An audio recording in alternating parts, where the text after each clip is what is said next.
Hello everyone. So today working on the engine to this 1939 John Deere A.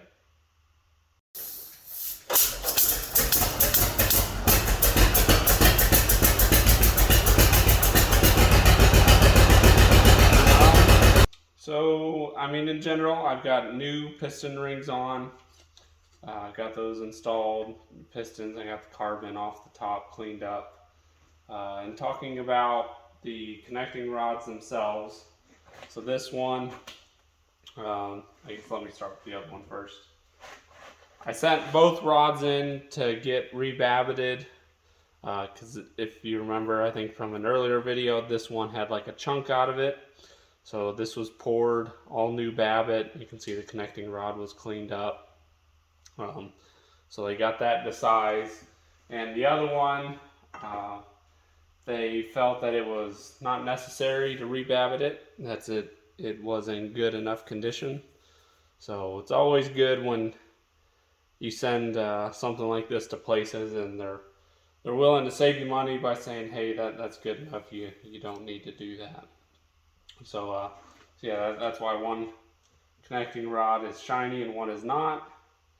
So I'm going to get those connecting rods on. I'll just do one at a time here, get my ring compressor, get everything oiled up, and we'll get these pistons in. And then I will work on adjusting these. I assume the new one is the size, but we'll make sure by taking one out, one thin shim, making sure the clearance is right. And I certainly want to do that with the old one, because if it is worn compared to the crankshaft, then taking a shim away, it'll still have clearance, but we'll find out and see. So I'll go ahead and get one of these connecting rods on and see if we can get this piston in there. Alright, so I got the oil ring groove in, and just as a reminder, check your end gap orientations, make sure they're not like all lined up or anything like that. And we'll go ahead and tap this in there.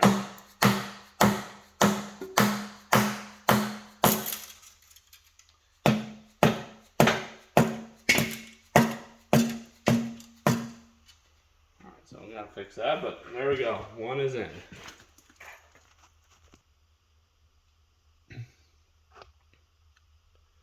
Alright, so I got the connecting rod back here enough.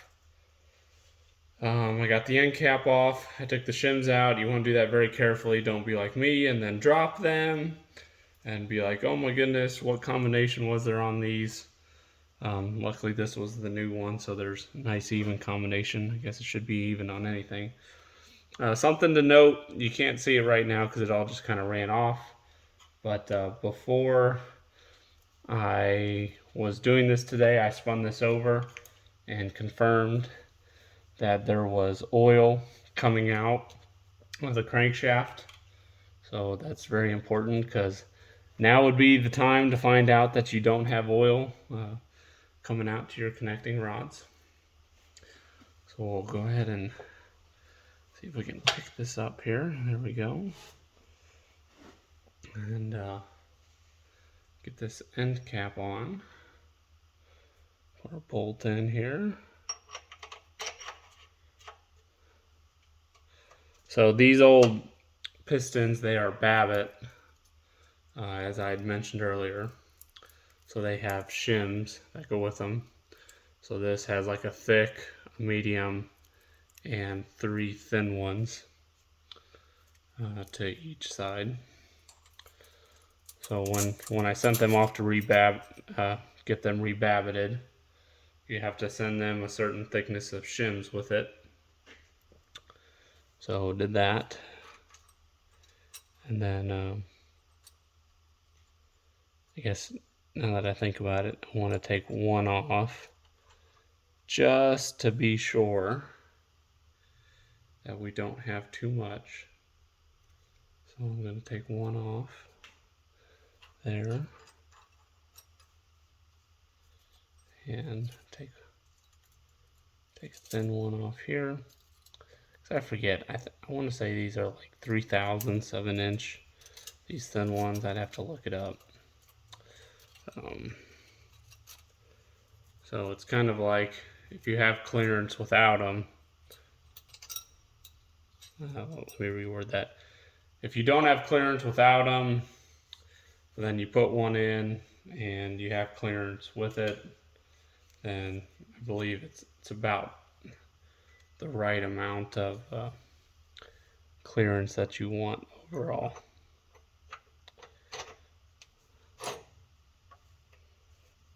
Alright, so let me get this tightened up and see what we got.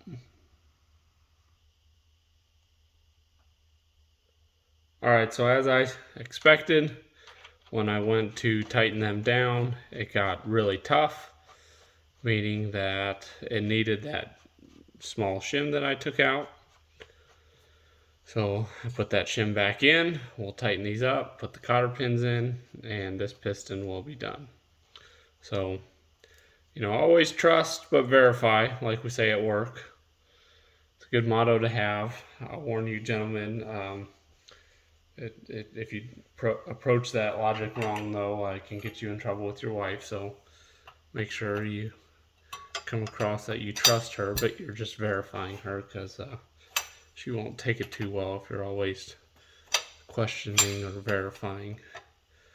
So there's a unwanted marriage tip from Daniel Whitlow. Alright, so we'll get the other piston in and hopefully make some more headway on the head.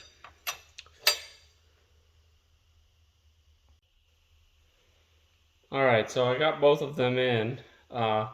One thing to note is I didn't realize, actually until this one, even though it is a flat top piston, sometimes they'll have grooves in the top for the clearance to the spark plugs.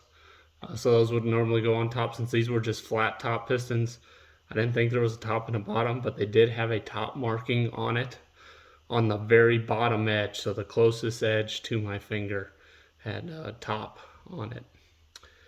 So there is an orientation to them.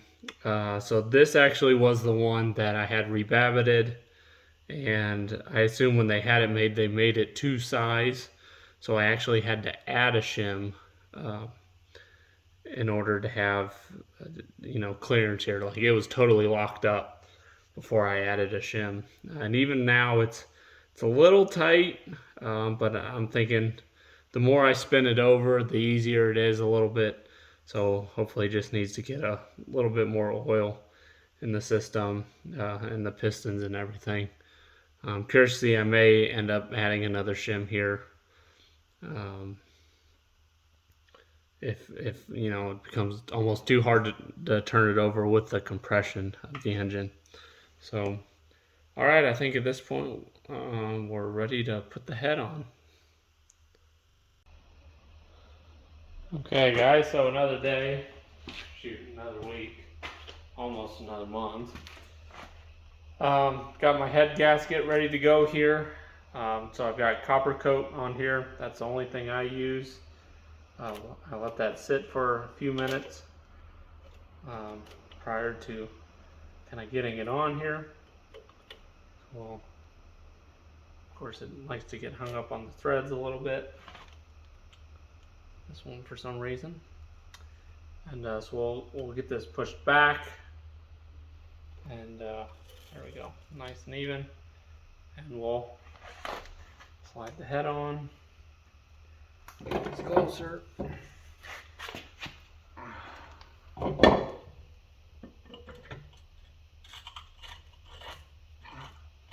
You can do it.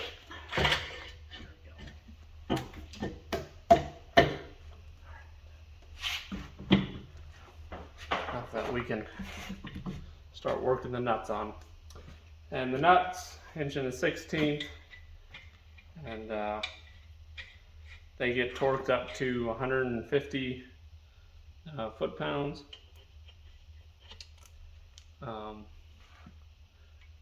Kind of in a circular, I think circular pattern, I can't remember, cross pattern. So we'll get these on. and yeah, go from there. I think after that I will put the manifold on.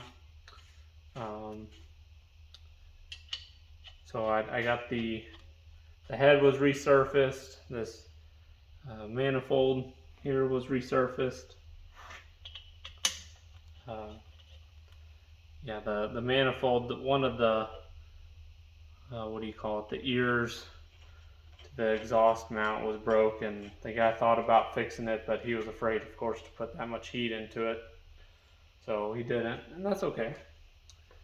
So I'll torque this down and see what we got going on with the manifold.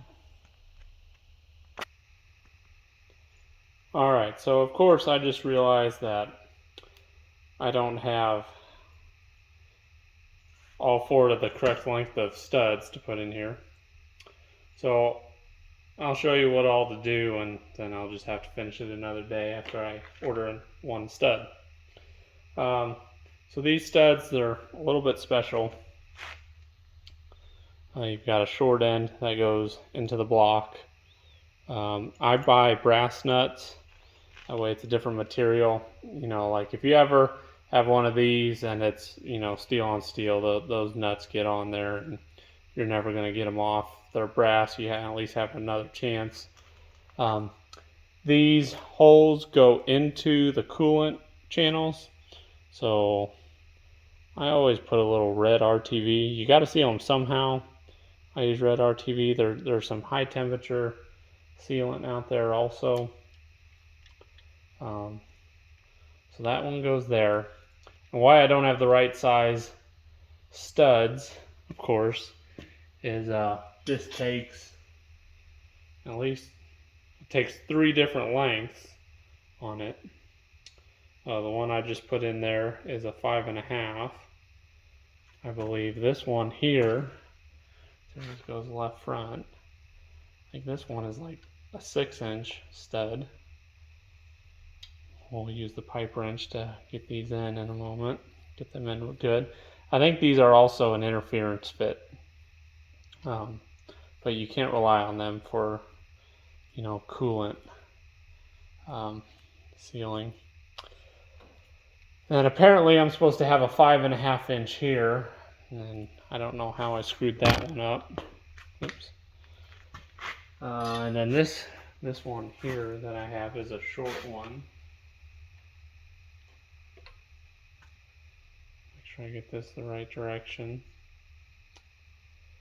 So yeah, very important if you have these drilled out, and honestly, even if you didn't, it doesn't hurt to put sealant on these when you put them in.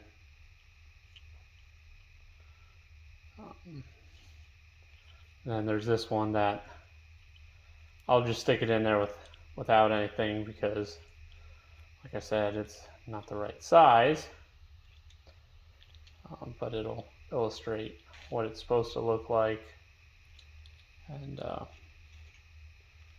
get the gasket and everything on.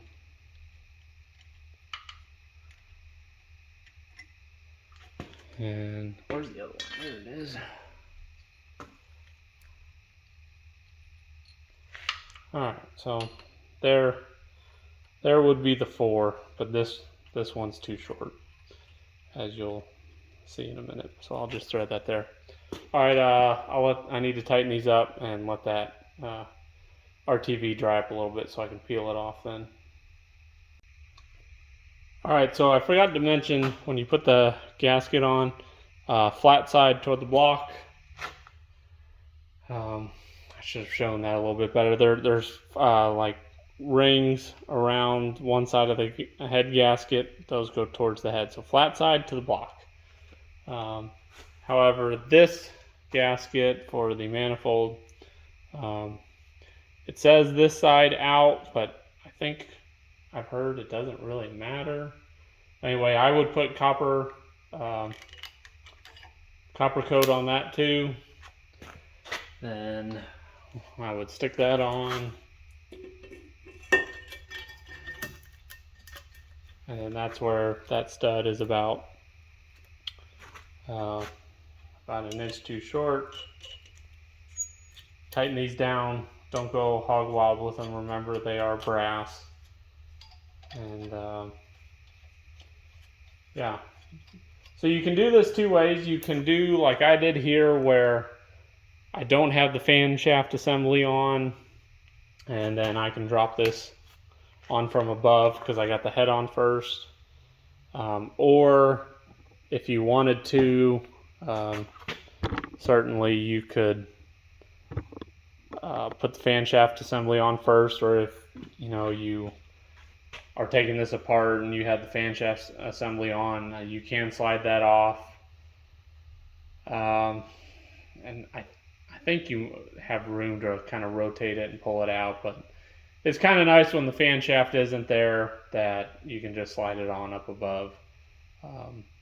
The other thing, if you're taking this off, you can zip off the nuts, raise this up enough, cut the studs. You want to leave a little bit so you can get a nut or something on them to try and turn them off, and then take the head off and everything that way. Some people use bolts on these, that way you can take the bolts off and take this off without having to take the fan shaft off or the head out and whatever.